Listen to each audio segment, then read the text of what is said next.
Here we go, Chapter 16. It was noon by the clock at the Stafford Hotel, 12 o'clock in San Francisco. Meredith walked across the lobby with her parents. They were a smoothly polished couple. "He'll be here any minute," she said. "Be nice, Daddy. He's everything you ever wanted for me, and millions more." Her father beamed his approval. "Then you know I'll be nice." The family had themselves a hearty laugh. "There he is," Meredith's face fell, "with the whole motley crew." Just behind Nick were Annie, Chessie, and to Meredith's amazement, Sammy. "Honey," Meredith hissed, "a dog at the Stanford?" Nick shrugged. "Hal begged me to bring him." "You're such a softy," Meredith managed, and Sammy snapped at her. "Good doggy," Chessie whispered. "Meredith, are these your folks?" "Yes, finally you all meet." Meredith linked her arm with Nick's. "Mom, Dad, this is my fiancé and the love of my life, Nicholas Parker." "Hi, Nick." The mom's smile was huge. "I'm Vicky." "And this is Nick's adorable daughter, Hallie," Meredith went on. "This entire prenuptial get-together was her idea, I'll have you know." Meredith's mom smiled a little too broadly. "Hello, pet. You can call me Aunt Vicky." Annie crossed her fingers behind her back, hoping she'd never have to. Outside the Stafford, a limousine pulled up, and Hallie and Martin emerged. Martin had to help the remaining passenger. Elizabeth was somehow a little tipsy. She took a miniature bottle from her purse and polished it off. "That was a great flight, wasn't it?" She tossed the bottle over her shoulder. "So quick." Martin caught it before it hit the ground. "I've never seen you so thirsty before, ma'am." "Would you believe, Marty, old mate, that I never tasted that before this trip?" Elizabeth hiccuped. "Could have fooled me, ma'am." Elizabeth peered at a young man in the entryway. "Hello, doorman. Oh, you scared me. I thought you were real for a minute." Hallie was mumbling to herself, "I am in such major trouble here." She followed her mother to the reception desk and managed to keep her from ringing the bell over and over again. "Mom, are you going to be okay?" "Absolutely. Never felt better in my life," Elizabeth assured her. "But, darling, I'm a bit confused. Have we landed yet?" "Major trouble." When Sammy caught a familiar scent, neither Annie nor Chessie could control him. Straining at his leash, the dog dragged them both away. Meredith was oblivious. She was saying, "Why don't we all go up to our rooms, freshen up, and then rendezvous for lunch?" "Great," her father said. "We'll meet you at the bar in 10. Meredith kissed his cheek, then turned to Nick. "Sweetheart, let's check out the Stafford honeymoon suite while we're here. I'll bet it's to die for." On the other side of the hotel lobby, Hallie and Martin had gotten into an elevator. Elizabeth was lagging behind. "Oh, geez," she said, "I forgot my purse." Heading for the front desk, she bypassed an excited dog. Sammy was hot on the trail for his favorite girl. He jumped into the elevator and almost knocked Hallie down. As he licked her face, the door slid shut. They were on their way. Elizabeth snatched up her purse and returned to the bank of elevators just as Annie and Chessie arrived. Annie hadn't seen her mother since she'd left for camp. "Mom!" Annie hugged her tight. Elizabeth didn't notice Chessie, and she thought Annie was Hallie. "You didn't have to wait for me," she was slurring. "I could have found the room by myself. Besides, I've got to make a pit stop. Go on, sweetie. I'll meet you upstairs." Annie watched her mother weave toward the restroom, and then she slapped her forehead. "She's drunk," she told Chessie. "She never drinks more than one glass of wine, and she chooses today to be zonked." Chessie pressed the button for the elevator. "Let's just do what the woman says and meet her upstairs." After that, they'd gone upstairs. Meredith and Nick came up the same elevator bank. Meredith was nibbling on Nick's ear. When the doors opened and they walked in, she put her arms around him. Alone at last. Before the doors closed, Nick spotted Elizabeth. She was walking toward them. Nick's eyes went wide. Meredith was kissing him thoroughly, so Nick couldn't say a word. Not knowing what else to do, Elizabeth waved. Chapter 17. Furious and suddenly much more focused, Elizabeth charged down the hallway. "Hallie Parker!" 2 doors opened simultaneously. Annie stood in one doorway, Hallie in the other. "Stop that!" Elizabeth yelled. "I'm already seeing double." All at once, Elizabeth realized she was seeing the girls together for the first time. She immediately took both girls into her arms and held them tight. Then she looked from one to the other and then asked, "How could you do this to me?" "May I suggest we take you this little powwow inside?" Chessie interrupted. "Elizabeth, you probably don't remember me." Elizabeth remembered. "Chessie!" Chessie smiled. I knew I always liked you. Once inside Elizabeth's suite, the girls sat side by side. Their mother glared at them both. One of you, I don't know which one at the moment, but one of you told me that your father knew I was arriving here today. Neither could meet her eyes. Elizabeth went on.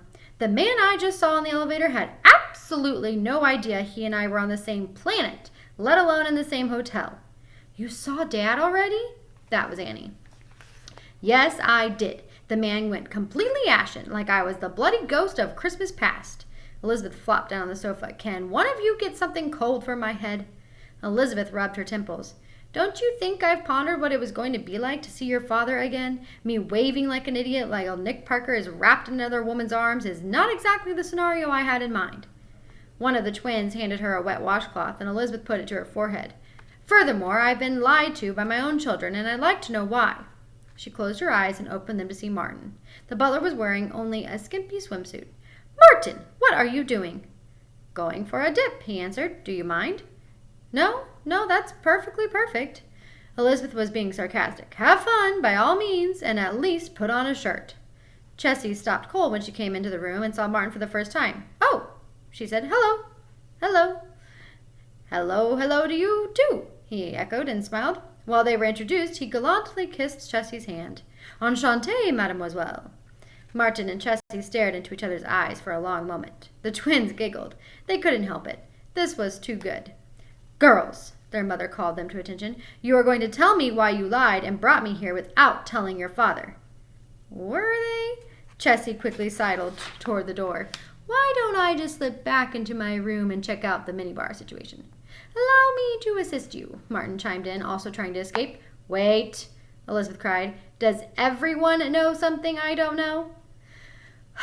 Daddy's getting married, Annie blurted finally. To Cruella de Vil, Elizabeth exhaled sharply. Your father's a grown man, she said. He's quite capable of deciding whom he wishes to marry.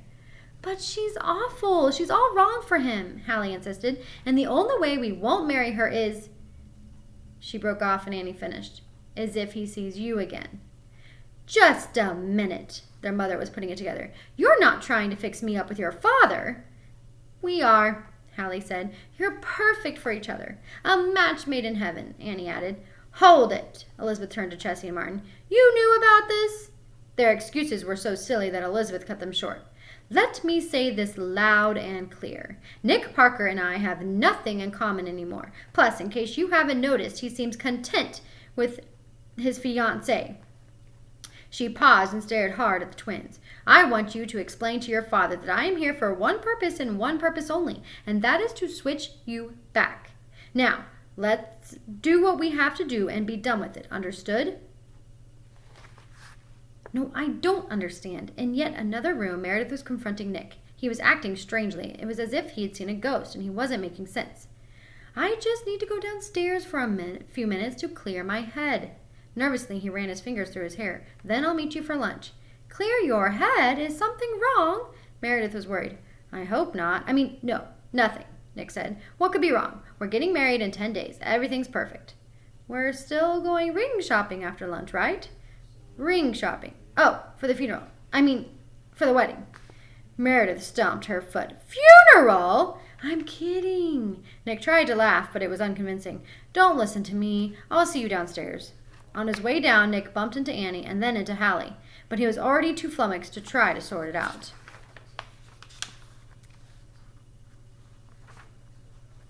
Chapter 18. Hallie had not yet met Meredith, so she had no way of recognizing the woman who stepped out of the elevator. Meredith snapped her compact shut and asked, Have you seen your father? You talking to me? Who are you, De Niro? Meredith was assessing. Yes, I'm talking to you. Hallie realized then who she was. She sized Meredith up. He went that way, I think. You're really very pretty. Don't tell me you're going to break your rotten streak to be nice to me. Meredith zipped the compact into her purse. If you see your father, tell him he's late and I'm waiting. Whatever you say, Hallie said under her breath. She added, Cruella. Meredith went into the bar and sat on an empty stool. The bartender was preparing a thick red concoction. This'll cure anything you've got, he was telling another customer. Just don't ask what's in it. Elizabeth regarded it doubtfully. Okay, here's to... She glanced at the woman sitting nearby. Here's to you. May your life be less complicated than mine. Meredith tried to look gracious. Thank you. Elizabeth tossed down the red stuff, grimaced, and belched. Whew, excuse me. I apologize. She belched again. I think I just drank tar. Meredith snuck a peek when Elizabeth signed the bill. You're Elizabeth James? She inquired. Elizabeth James, the designer. Guilty, Elizabeth admitted. I can't believe it. I just saw a wedding dress you designed and fell in love with it. I faxed your office, but they said you were out of town. She offered her hand. I'm Meredith Blake, and this has got to be fate. Nick squinted into the sun, searching the pool area for Elizabeth. There you are, Meredith's father hailed him. We've been looking all over for you. Meredith's mom was still smiling. Nicholas, I think this hotel is perfect for the wedding. The more I see of it, the more I like it. Nick wasn't listening. Me too, absolutely. He scanned the crowd and finally saw his former wife. Tell me, dear, Meredith's mother rattled on, how many guests will there be from your side of the family? Just a guesstimate. I'm not sure at the moment, Nick said. I'll have to get back to you on that one. Like a man in a dream, he started off toward Elizabeth. He sidestepped a few toddlers, nearly bumped into a waiter, then got tangled in Sammy's leash. Dad! Annie yelled. Watch out! Nick turned back, stumbled, and splashed head first into the pool.